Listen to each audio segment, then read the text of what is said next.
बिस्मिल्लाहिर्रहमानिर्रहीम।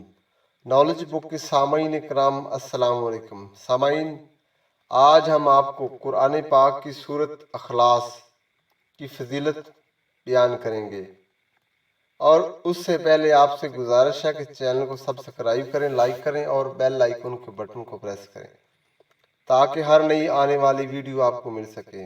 अब चलते हैं अपने मौजू की तरफ। रसूल करीम सल्लल्लाहु अलैहि वसल्लम ने फरमाया, सूरह कुल हुवल्लाहु अहद तिहाई कुरान के बराबर है। सूरह इखलास, जिसे कुल हुवल्लाहु अहद भी कहते हैं, ये फजीलत है कि इसे एक मरतबा पढ़ने का अजर व सवाब इतना है जितना एक तिहाई कुरान पढ़ने का।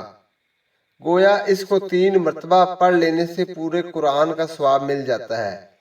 इसका मतलब ये नहीं है कि इंसान पूरे कुरान से बेनियाज हो जाए और सिर्फ इसे 3 मरतबा पढ़कर समझ ले कि बस मुझे सारे कुरान का सवाब मिल गया।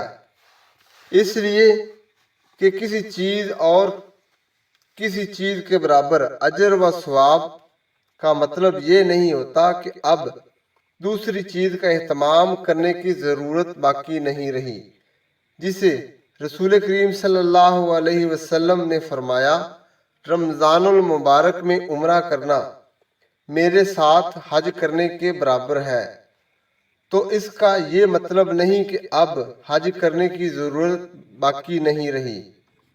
नबी करीम सल्लल्लाहु अलैहि वसल्लम रात को सोने से कबल जो सूरतें पढ़ते थे, इनमें से एक ये सूरत भी थी।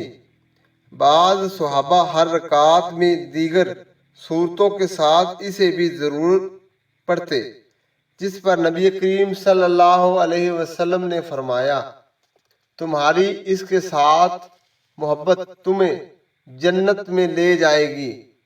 बहरहाल ये मुख्तसर सी सूरत बड़ी फजीलत की हामल है।